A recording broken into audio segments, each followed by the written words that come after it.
皆さんこんにちは、ケニーです。今回も e フットボールの戦術的解説をお届けします。この動画ではハンジ・フリック率いるバルセロナをベースにした戦術について解説していきます。現在のバルセロナはヨーロッパでも特に完成されたチームの一つです。高い強度、世界トップレベルのハイライン、そして前線のクオリティを武器にラリーガ連覇を達成するなど非常に優れたパフォーマンスを見せています。フリックのバルセロナについては以前の動画でも取り上げました。ただ今回はその構造をそのまま再現するだけではありません。e フットボールというゲームに合わせて独自のプレーや解釈を加え、より攻撃的かつ実用的な形に落とし込んでいきます。いわばフリックバルセロナをベースにしたオリジナル戦術のようなイメージです。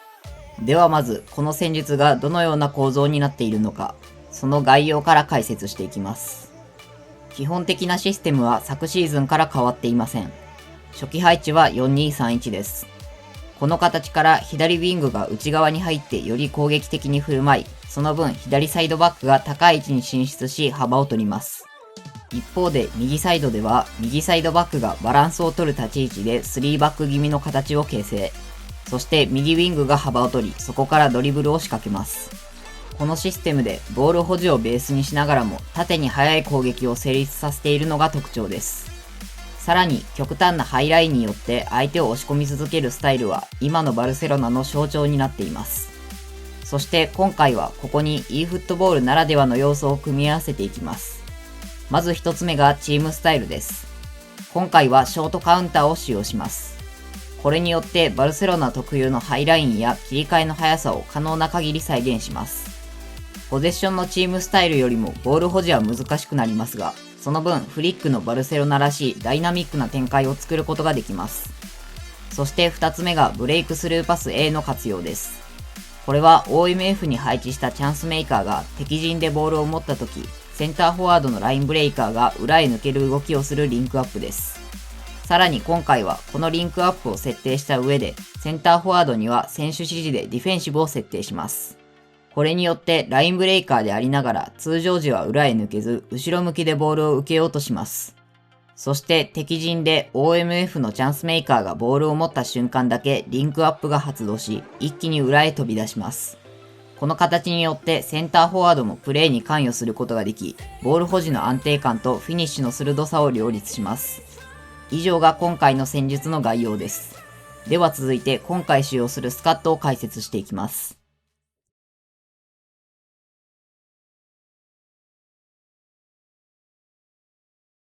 今回使用するスカットがこちらです。先ほど触れたように今回はチームスタイルがショートカウンター、さらにブレイクスルーパス A を使うので監督はシャビアロンソを起用します。現状ではこの戦術を実現できる唯一の監督です。フォーメーションは 4-2-3-1 をベースにした形になっています。では各ポジションの陣線について解説していきます。まずセンターフォワードについて。ここはブレイクスルーパスを使用する関係上、ラインブレイカーであることが必須です。ただ、先ほど解説したように、今回は選手指示でディフェンシブを設定するため、常に裏抜けするわけではありません。そのため、単純なスピード型ではなく、パス、ドリブル、シュートなどを高水準でこなせる万能型のラインブレイカーが理想になります。次に OMF について。ここはパスやドリブルで攻撃の中心になれるチャンスメーカーを起用します。今回はメッシを使っていますが、メッシは攻撃面において他では替えの利かないクオリティを持っています。そこで今回は選手指示でカウンターターゲットを設定し、スタミナを温存しながらフル出場前提で運用しています。もしチャンスメーカーを2人用意して途中交代前提で使うのであれば、カウンターターゲットは必須ではありません。続いて左の OMF について。ここには2列目からの飛び出しを起用します。バルセロナでこのポジションを担うラフィーニャのようにゴール前へ入り込む動きを再現する狙いです。次に右サイドハーフについて。ここにはクロサーを起用します。ショートカウンターはサイドの選手も内側へ入ってくる傾向があるチームスタイルですが、クロサーを使うことでその動きを抑え幅を取るポジショニングを維持させます。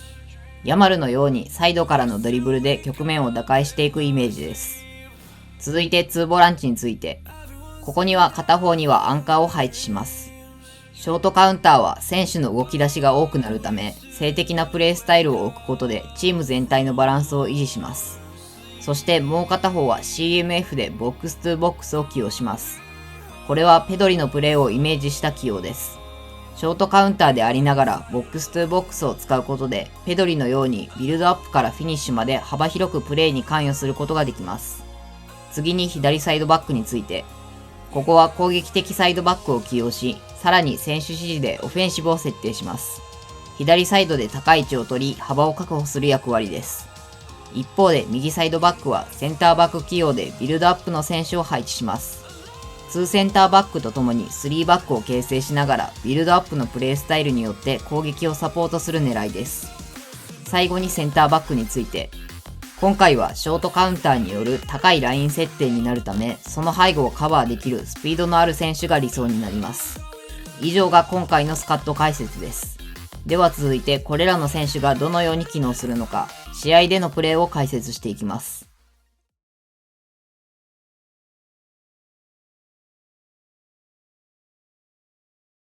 まずはボール保持の局面から見ていきます。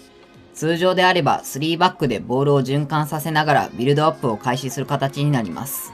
しかし今回はチームスタイルがショートカウンターのため選手同士の距離感が遠く、そうした細かくつなぐビルドアップにはあまり向いていません。その中で重要になるのが2ボランチの一角として起用している CMF です。今回はボックス2ボックスの選手を採用していることで、この選手がボールを受けに下がり、そこから次のプレーにつなげます。単純に中盤で待つだけではなく、ビルドアップの起点として前進を支えるキーマンになります。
さらにボール保持でもう一つ重要になるのがセンターフォワードのポストプレーです。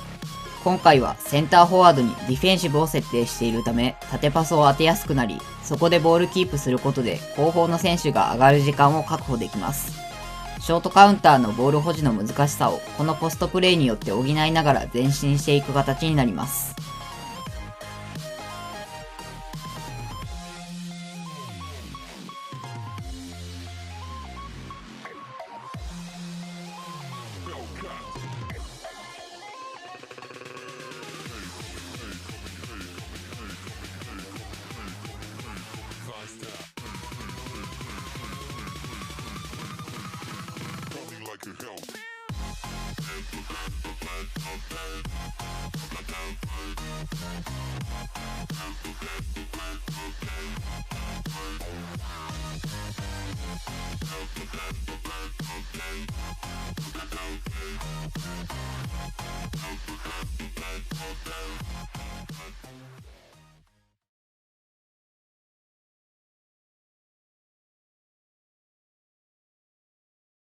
次に右サイドハーフのドリブルについて見ていきます。今回は右サイドハーフにクロサーの選手を起用していることで内側へ入りすぎず常にサイドで幅を取ります。これによってボールを受けた状態から1対1を仕掛けやすくなります。サイドで相手を剥がせると中央へのカットインやクロスなど一気に攻撃の選択肢が広がります。パスだけでなく相手に様々な攻撃を見せるという意味でも今回の戦術において非常に重要なプレーになります。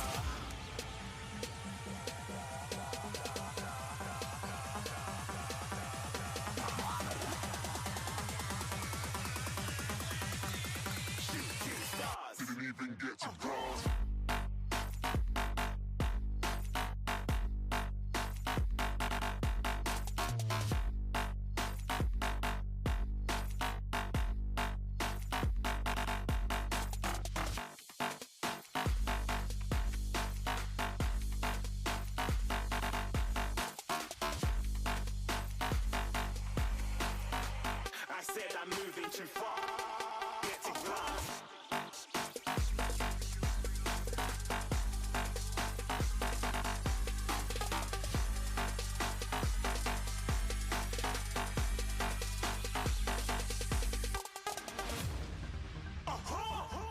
a shooting star, got more than a couple of people going mad. I swear they're rooting hard. Tell them I'd be big in the game, like she went and got them breast implants. I said I'm moving too fast, didn't even get a glance. I'm ready to eat up track like I'm seated in a restaurant. If you had swag like mine, you know it's best to flaunt.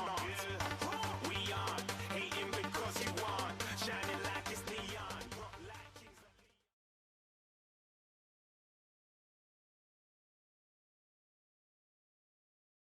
次に右サイドバックの攻撃参加について見ていきます。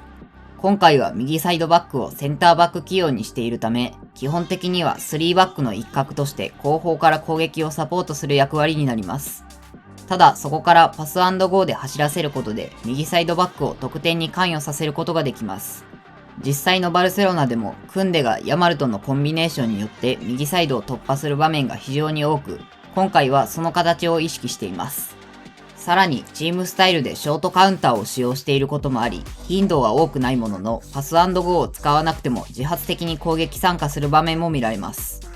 こうした右サイドバックの攻撃参加を先ほど解説した右サイドハーフのドリブル突破と組み合わせることで、右サイドの攻撃により多くのバリエーションを生み出すことができます。単純な突破だけではなく、このように連携によって崩すことも非常に重要です。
次に OMF の飛び出しについて見ていきます。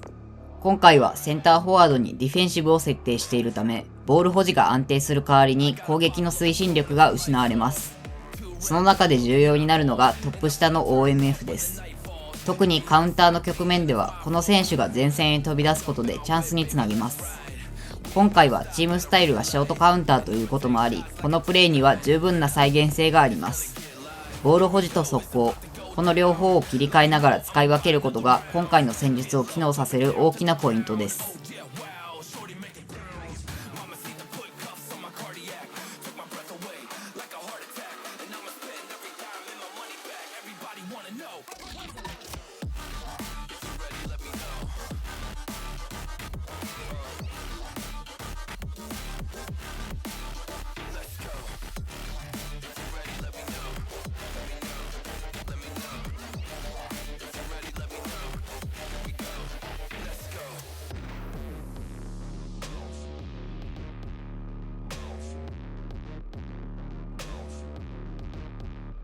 I got a bottle of Grey Goose and ice cubes. Have a drink that'll put me in the right mood. 80 proof's gonna lower my IQ. And I've been the same way since high school.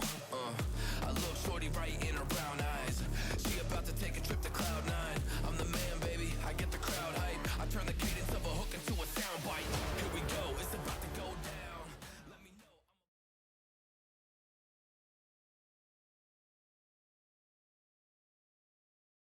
次にセンターフォワードのラインブレイクを見ていきます。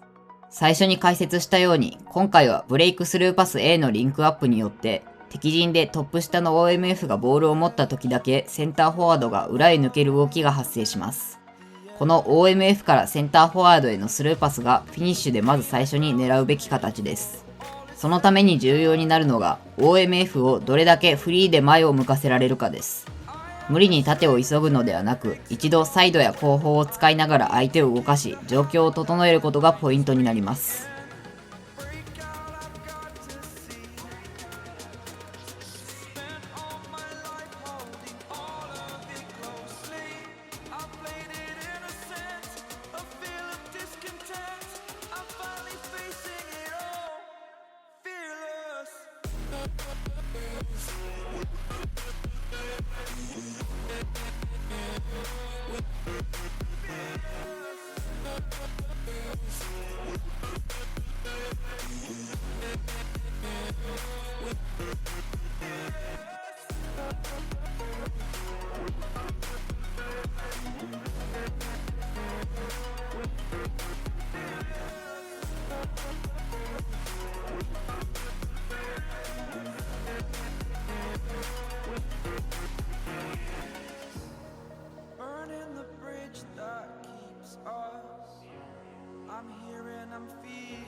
Exaggerated, that's what you assume.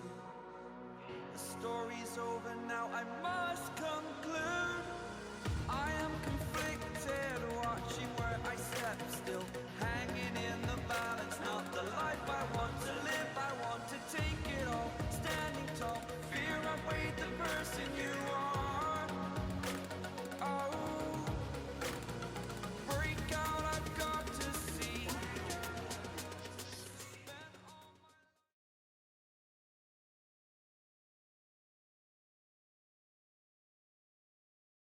次にブレイクスルーパス以外の崩しについて見ていきます。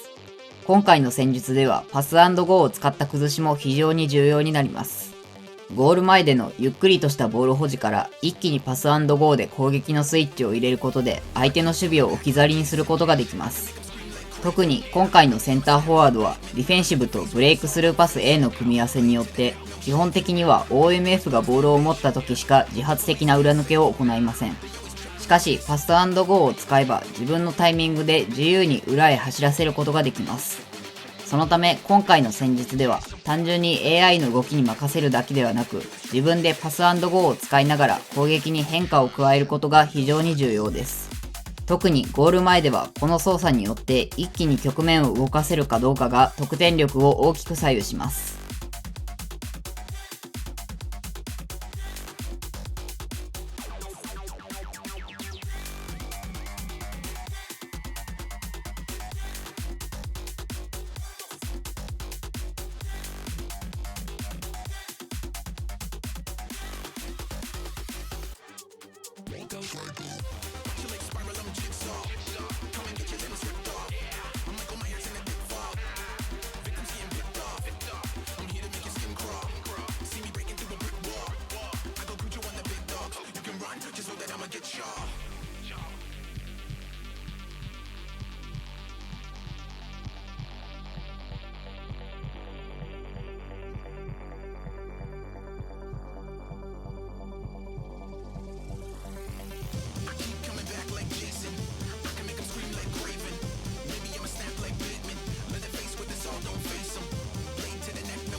最後にゲーゲンプレスの場面を見ていきます。今回はチームスタイルにショートカウンターを採用しているため、ボールを失った直後のプレスが非常に発動しやすくなっています。そのため高い位置でボールを奪い返し、そのままカウンターや二次攻撃へつなげることができます。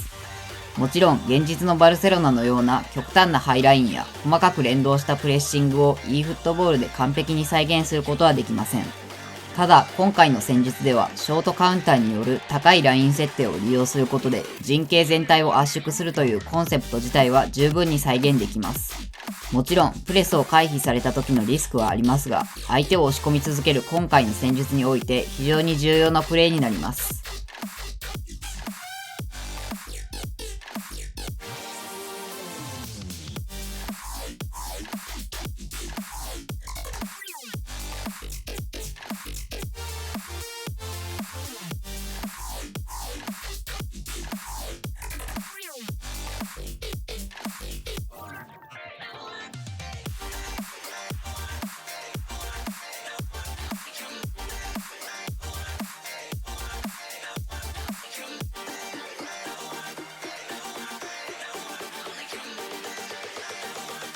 Laser and charged particle beam weapons.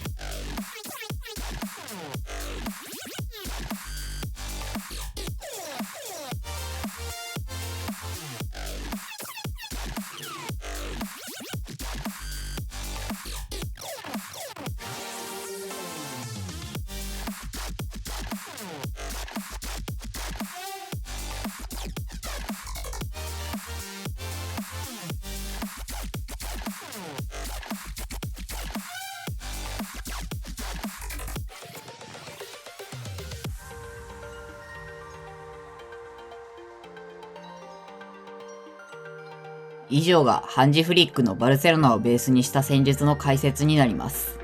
今回はバルセロナのポゼッション構造をベースにしながらショートカウンターを組み合わせることでより縦に速く攻撃的な形に落とし込みました。ブレイクスルーパス A によるセンターフォワードのラインブレイク、右サイドハーフのドリブル突破、そしてショートカウンターによるゲーゲンプレスなど現実のバルセロナらしさと e フットボールならではの要素を組み合わせた戦術になっています。難易度は少し高いですが、ハマった時の爆発力がある戦術なので、ぜひ一度試してみてください。では、今回の動画は以上になります。最後までご視聴いただきありがとうございました。当チャンネルでは今後も戦術系の動画や現実のチームの再現動画を投稿していきます。興味があったり参考になった方はチャンネル登録、高評価をよろしくお願いします。